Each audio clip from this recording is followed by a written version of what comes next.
Hello. Good afternoon, everyone. We are the group that's getting between you and the drinks. So we will do our best not to overstay our welcome. My name is Fayyad Sbaihat. I lead Onity, the smart door lock company. Unfortunately, we lost one of our panelists. He's not feeling well, a little bit under the weather, but I also have a group of panelists here that are very well qualified to speak and cover the topic on the experiential travel. So because we're keeping you from the drinks, we will not go into a lot of detail about our speakers. But trust me, they are very well qualified and you can see where they work. So we are speaking about the experiential travel and how that is impacted in the new era of luxury. You've heard quite a bit about it. Susie, Donte, Gamal, we spent a lot of time over the last day and a half speaking about luxury. So maybe I'll start with Gamal and walk towards me here. What is luxury? Can we all align on an understanding, and especially with the transformation in technology we've seen over the last 3 to 5 years? Thank you. Good afternoon, everyone. So I was talking about that like an hour ago in a different stage, but I don't mind to repeat it. So yeah, luxury is creating experiences, mainly these days, right? Before we used to talk about what we call materialistic luxury, so everything that is products and goods that are expensive, good quality, not necessarily needed for survival. And then we have the experiential luxury, right? Which is more about creating those memories in our guests when they stay at our hotels, right? And it can be anything, it can be just spending time with friends and family, or just enjoying a peaceful moment in nature, or, just taking enough time to pursue our personal passions. So I believe that luxury nowadays is that, in the past, there was a little bit of a dubious reputation on luxury that changed around the 18th century when we start demoralizing the concept of luxury, and we start looking, with a more economic and secular view to what luxury means as a way to create prosperity, create abundance in the society. So I think this is very positive. We just need to continue on that journey and really put it on the balance of experiences and not necessarily on the goods and the materialistic side of luxury. So that's what I would say on that. Donte? I think that's a great definition. When I heard you say, "Can we get aligned on what a definition is?" immediately my head starts spinning, because I would assume the answer is no. And I think we'll talk about this nonstop for probably the entire time that we're in the industry. To me, luxury is the highest form of care, and I think that's a very broad definition, because it has to be. I think we have to account for the fact that values are shifting. And if what we're doing and what we're executing and delivering on a daily basis is rooted in outdated ideas of what luxury is, then we miss. And I think in order for it to be sustainable, to your point, it has to continue to evolve. I think we will probably be in a constant state of talking about technology and where that belongs in the journey. I don't view technology and luxury as diametrically opposed. I think if we're dialing it in properly, then the technology only fuels and enables us to deliver a higher version of what we're looking to do on a day in and day out basis anyway. But I think because we have a stigma around it, we just hear tech, and like the example of the chefs from the previous panel, it's like, well, if it's not the thing that we grew up with, then it's wrong. I think we've got to get more dynamic than that, but we'll talk through some of that in the rest of the conversation. So I don't know if I have anything more to add, because I think they pretty much covered a lot. But I do think that luxury is constantly changing. And I think especially as the different generations are experiencing different things and having a different level of wealth, I think it's really just about creating memories and whatever can be immersive and experiential, very personalized service. And I think that, we're always going to be ever evolving if we're doing what we do right? I don't think that the definition of what it used to be 20 years ago is true today. It's not as materialistic as it used to be, and I think that it really is about how we can really engage our guests. So I think the definition is always going to change, and I'm not sure if anyone is ever going to fully agree forever. I am sensing a theme, though. There is a decided theme of shifting away from the material luxury to the experiential luxury that you all seem to agree on in one way or another. What are some of the strategies that hoteliers can adopt and deploy to really cater to the aspirational luxury travel or to accommodate this experience while at the same time maintaining their identity and a sense of authenticity around the experience? Yeah, I mean, this may not be a very popular opinion, but social media, I think, really has changed how people view experiences, and I think engaging in guests that typically wouldn't, I guess, be your guest by targeting those influencers and content creators that can actually make things feel something special and new, I think is something that we really need to start embracing, because it's just not going to go away, right? I know that there's a lot of legislation going on, and there's a lot of different ideas of whether or not it is something that is kind of diluting the value of what luxury is. But I do think that, creating these experiences that can be captured, and also people will want to replicate it, is only going to continue. So, I think we've also heard a lot of conversation over the past couple of days about authenticity, and I think authenticity is incredibly challenging to scale. And so, I heard a term yesterday, ELG, event-led growth.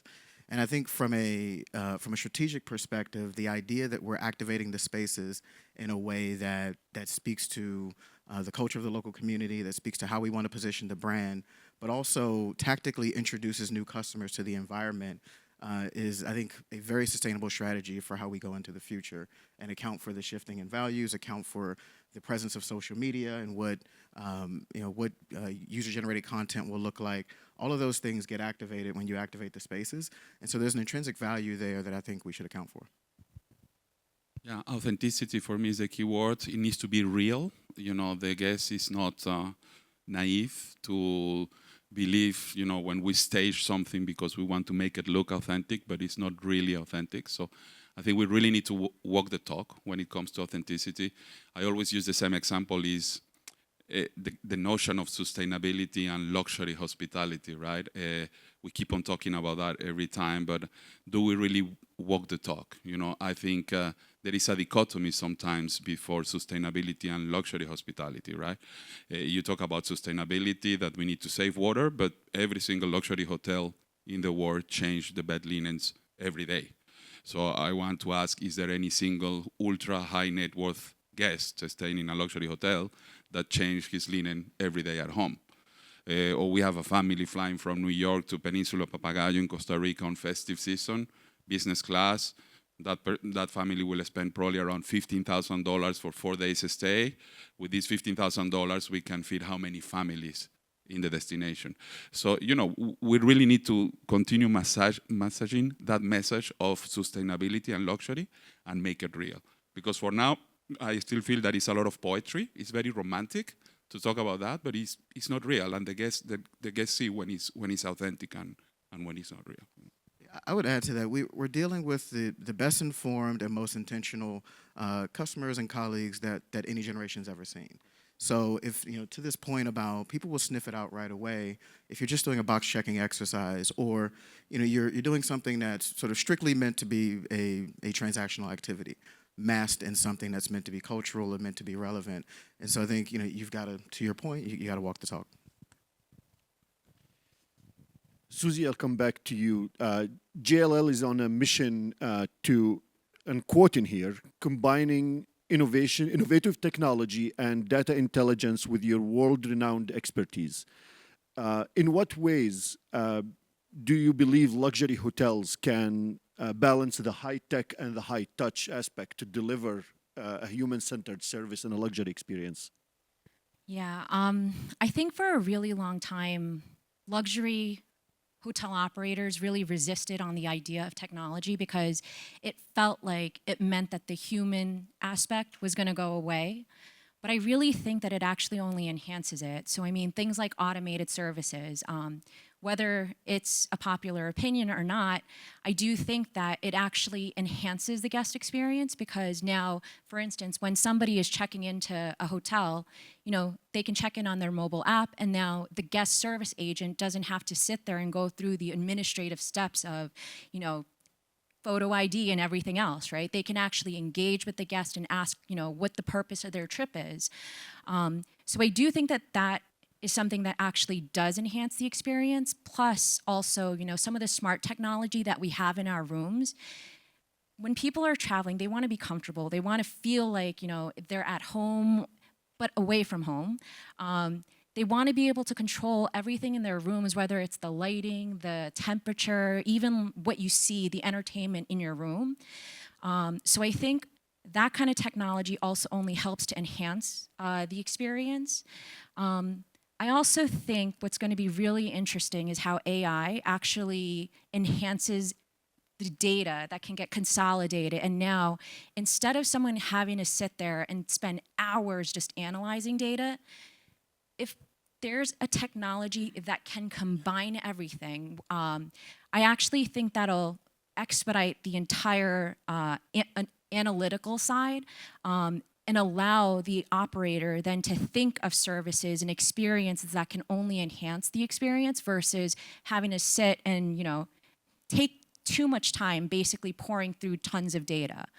But I also think that, you know, there's a lot of technology that's out there that's actually doing some pretty cool stuff, especially in the F&B space, whether it's, you know, facial recognition or, you know, seeing how many guests are walking past your restaurant during a certain time of day and how do you target those guests. Even, you know, the music that's playing in your restaurant, how loud does it have to go before you lose somebody's engagement? How, you know, and even the beats per minute. I mean, there's so many things that you can dissect.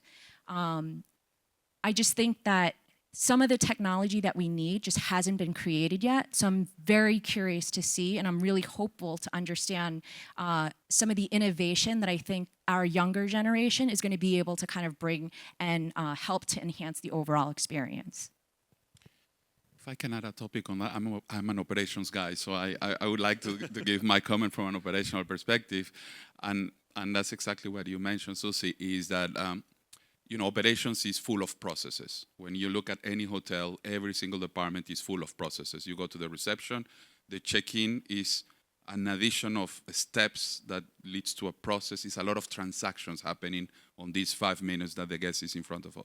The same happens in the restaurant when we greet the guests, escort the guests to the table, present the menu. It's all processes. Housekeeping the same, when they knock the door, announce himself, open the curtains, remove the... Every single thing in a hotel is processes. So the question is, can technology take care of those processes so humans can take care of humans? And I think this is where the solution is. You know, I think technology is a great tool for us to help us simplify all these transactions, and then we can really focus on being an innkeeper, you know, which at the end of a hotelier, which at the end of the day, that's why we choose this industry. So I think that's the key on making that difference. I would add, and again, another operator with an opinion. I would add that again, when we talk about the shifting of values, what does taking care of people look like? What that looks like 10 years from now is not going to be the same as what it looked like 10 years ago. You know, it may take 3 minutes to get checked into a hotel. It feels like you're holding your breath. And so some of us just want our keys. Now, some people want the full spiel, and I think, you know, technology will enable us to deliver, you know, the human thing to the people that want the human thing and the convenience thing to people who want a convenience thing. But I think, you know, that's not, again, that's not a thing that's sort of mutually exclusive from luxury. I think luxury for some people is just getting to the room 15 minutes faster. Yeah, and I think, sorry, just to kind of add on to that, I mean, you know, when we talk about luxury and personalized service, you know, not everybody wants to stand there and spend, you know, 10 minutes talking to somebody necessarily. Sometimes it's also about, I just need a quick answer, so let me just text somebody at the front desk, or let me just send a message quickly and get that response back. So I do think that it really depends on everyone's expectations and what they personally want to see. So it can only enhance it. Susie's earlier comment about there is a lot of technology that the next generation needs that has not been invented yet. Brought to mind one of my favorite quotes is, the future is uncertain, but there will be more technology in it. Like, that's the only thing we probably can predict about it. So that's accurate. But another thing you guys just said, kind of this, we started with a technology comment, and it came back to some personal options. So maybe I'll get the three of you's opinion on what's, how is personalization playing a role here, and to what degree is personalization of the experience connected to luxury, and how much of it is not luxury, just efficiency? How do you view it? I think it goes a lot with, somebody mentioned earlier today, and I heard that also last year I think was in the Inspire event in Miami also, that there is a very gray line between curating experiences and creepiness, right? Being creepy, right? Sometimes, and we see that very often in luxury hotel, you have to use the guest name, and then you use the guest name like 20 times. And then, you have that feeling of the guest, leave me alone. I just want time for me. So, and somebody mentioned yesterday on the stage also, we need to go until, the guest wants to meet us, right?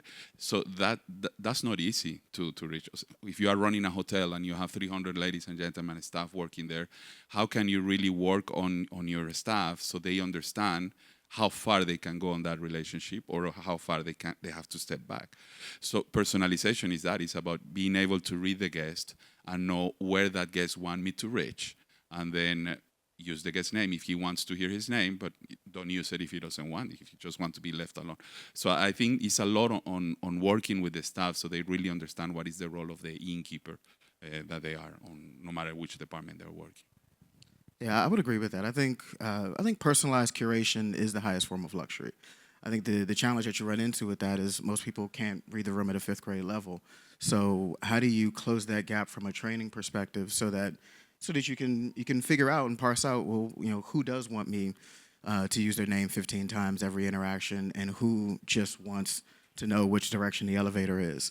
But I think that's what we should be aspiring to create. Is personalized curation. And again, I think everything that we've said in the first 20 minutes of this conversation speaks to that. Yeah, I mean, this really goes to emotional intelligence, right? Like, part of the reason why hospitality people are in hospitality is because of that. But I think that with the use of a lot of technology just from the younger generation, some of that does get lost in translation a little bit. I know that, being in hotels, you're taught the 5-10 rule. I'm not sure if everybody still understands that concept anymore, especially nowadays. But I think this is where, we can actually teach our employees how to read people's body language and cues that can actually help make someone feel like you're really understanding them and really engaging with them. Gamal, thinking about your concentration area, leading luxury for Marriott in the Caribbean and Latin America, how do you balance the brand promise and the brand identity of such a well-known flag and brand, and with your guests' desire to have a localized and personalized, one-of-a-kind experience that is really based on the destination they're arriving at? How do you make that balance, and how do you navigate it? It is very difficult. A brand is a promise. So obviously, in order to keep that promise, no matter where you go, you need to have standards. So if you have standards, you have the tendency to copy-paste. You take any of our brands, Ritz-Carlton, almost 120 hotels around the world. We want that promise to be consistent around the world. But what is the voice of luxury in Latin America? How can we translate that culture into what is real for our region? And even in Latin America and the Caribbean, every country is different. You cannot expect the same thing in Mexico than in Brazil or in Grand Cayman, right? So how can we really avoid the copy-pasting and try to translate the message, and mainly when you work with the staff, so the staff really get what is the sense of your brand.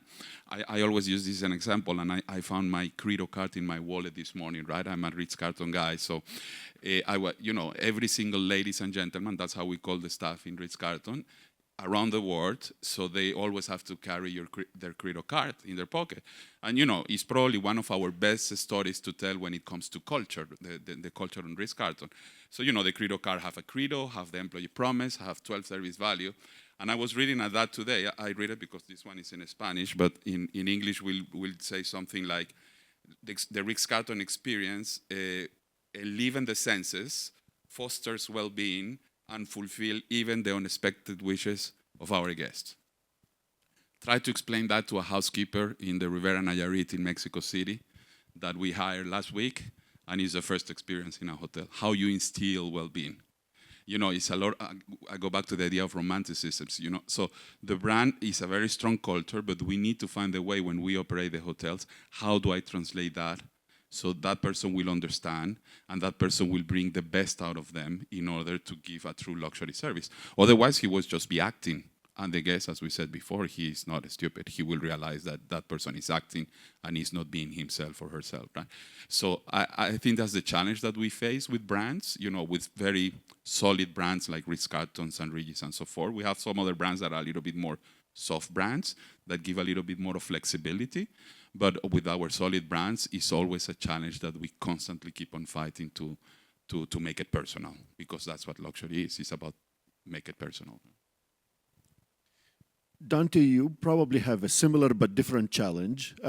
Being at the Thompson Buckhead in Atlanta, you probably have a little bit more flexibility, but the Thompson Buckhead describes itself as an urban boutique retreat that seamlessly blends modern innovation and influential design. Can you share more about how you focus on innovation? How can you create the experience that your guests aspire to and make it unique for them? Yeah, thank you for that. I'll step away from technology for a second. I don't think iPads are going to save us. I think we're going to have to really lean into what I would consider to be philosophical innovation more than anything else. So when I talk about ELG as a strategy, we'll activate 200 times a year at this hotel. And so an activation could be, a full-scale art installation. An activation could be, putting a local DJ in the lobby and having them bring, some of their friends by for food and drink. And it's not even really about the type or the scale of the activation. It's about getting to a tipping point where people just understand that there's always something happening at the hotel. And I think what that accounts for is not just the experience of, a weary traveler, but also it accounts for how we participate in the community around us. And so when we talk about a brand being a promise, I think if you've stayed in 3 or 4 Thompson hotels, and by the time you get to Buckhead, you have an expectation. And I think that expectation is about a level of execution, not necessarily about the specificity of what that's going to feel like. And I think that's where we at the local level have the opportunity to inject some of what's really great and interesting about Atlanta and Buckhead as far as we're concerned. And I think if we're listening to our guests, and I don't mean just listening to the ones that are either happy or angry enough to fill out medallia surveys, I mean listening to the ones that are posting on Instagram and what they're saying and what they're posting about, because that's what matters. Then we'll tap into the things that are available to us in that environment that they'll find to be meaningful. But I think to that point, those guest reviews and being able to compile that data, actually, you can take that and then leverage kind of how you make future activations and future experiences. So I do think that it's super important to also understand what the customer wants.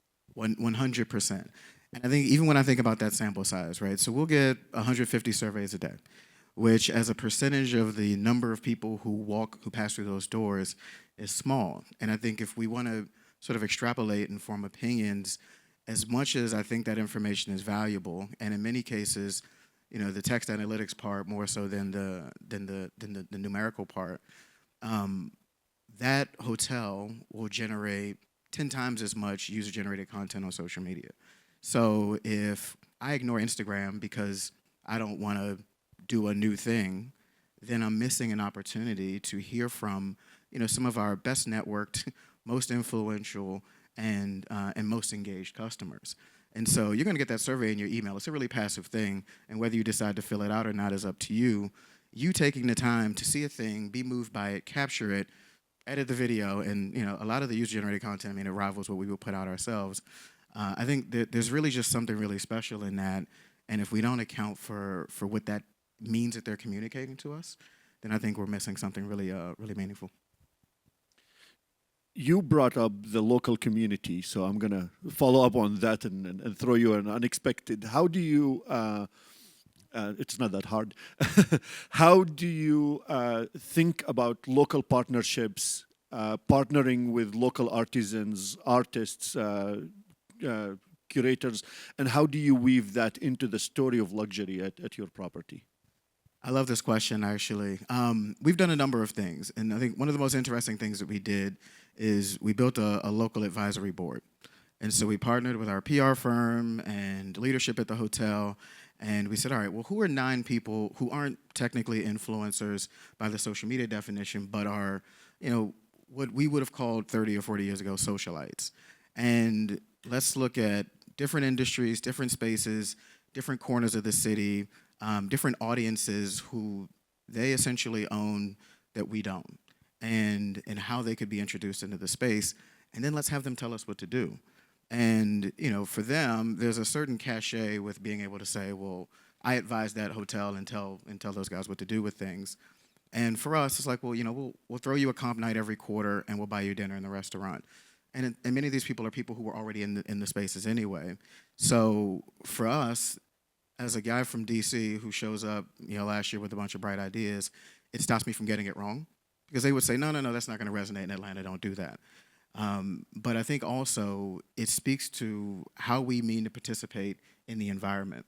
And I think being able to enlist the support of people who would be de facto brand ambassadors for the hotel, it informs us, it holds us accountable, but it also, I think, informs Atlanta differently about how the hotel wants to position itself.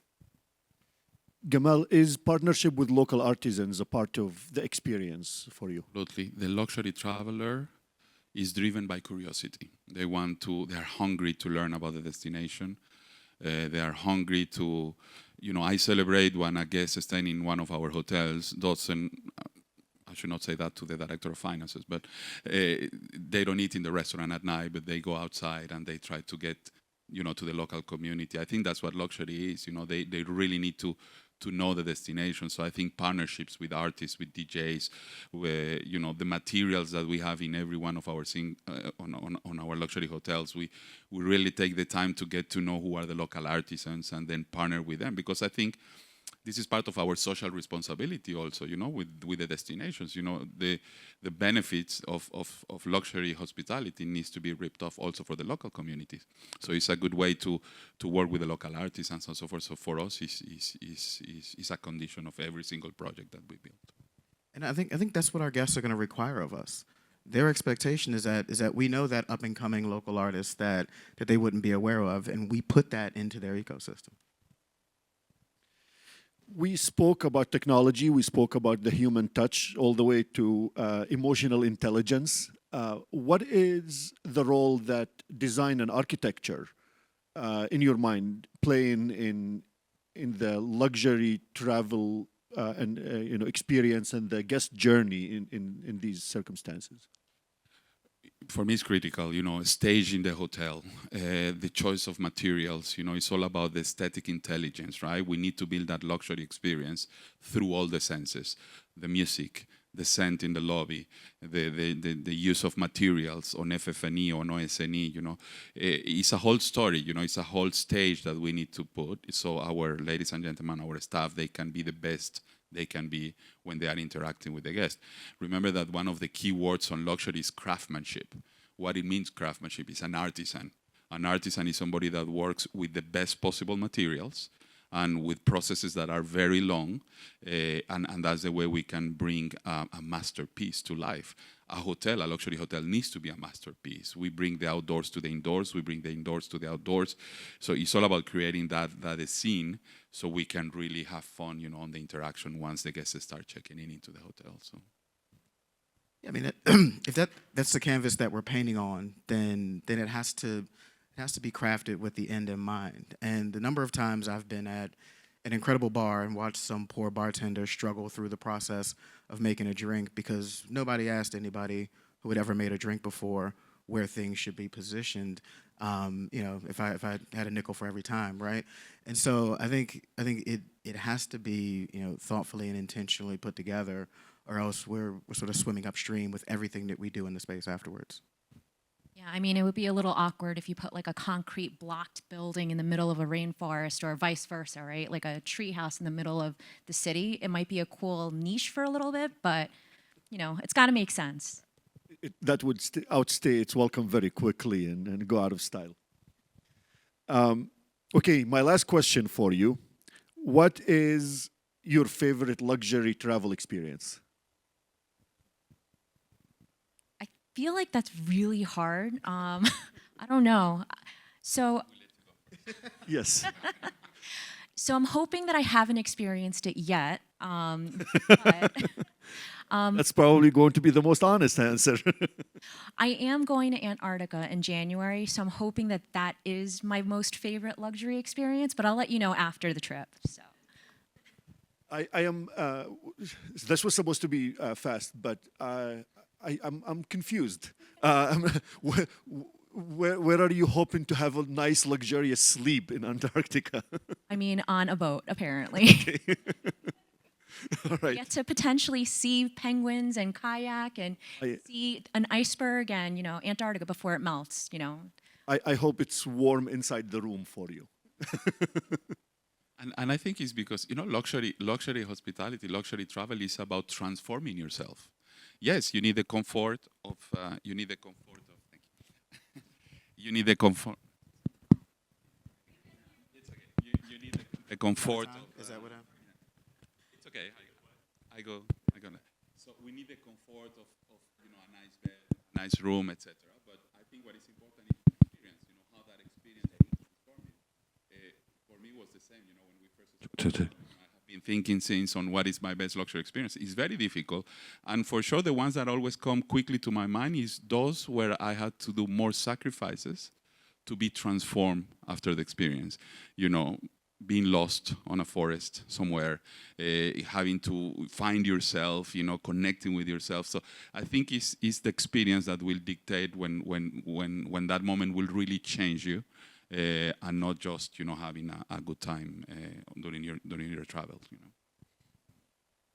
I would say the family reunion at the Salamander in Middleburg, and for a number of reasons. I think as you can probably tell, I'm all about pushing boundaries, and I think it pushes the boundaries of what it means to craft a luxury experience.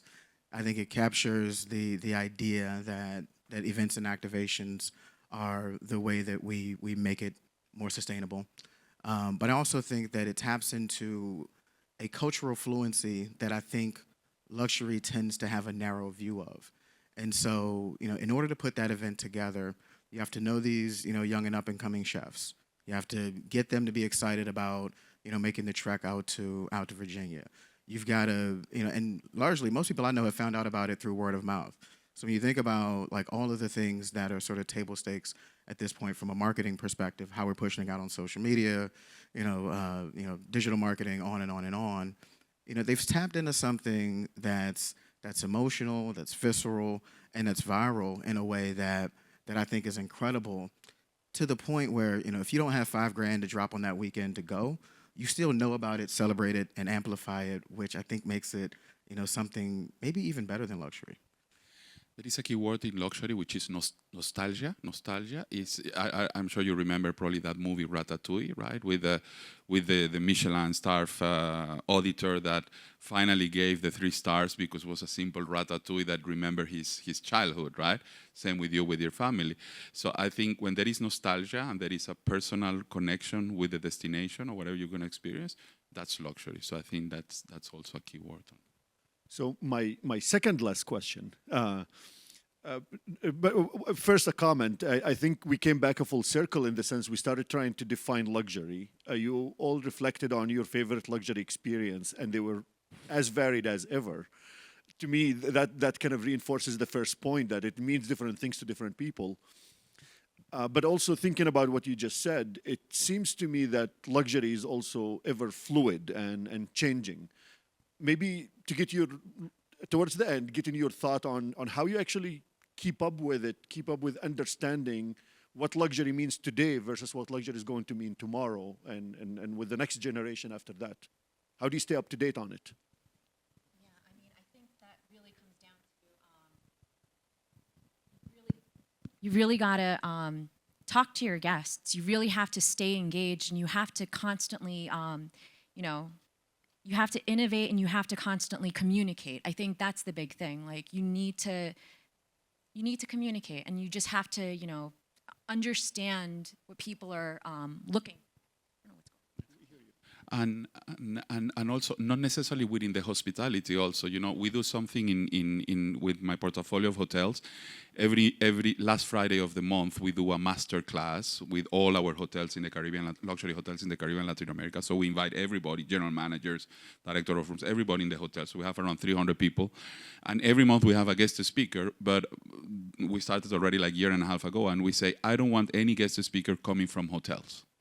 We need to understand the luxury market, not only the hotel luxury market, because at the end of the day, it's the same guest, right? So I have had fashion designers, watchmakers.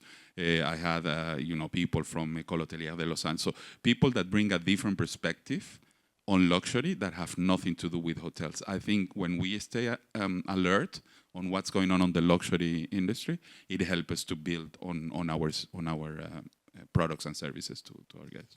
I think that's an incredible point. Our guests are being conditioned by more than just other hotels. And so I think in order for us to stay current and stay ahead of trends, you know, there's a level of influence that we have over what trends are, but I think we've also got to stay tapped into culture. And I think in order for us to sort of skate to where the puck's going versus skating to where it is, we've got to be tapped into that, which means a level, we've got to go a few layers deeper into what's actually going on in the world.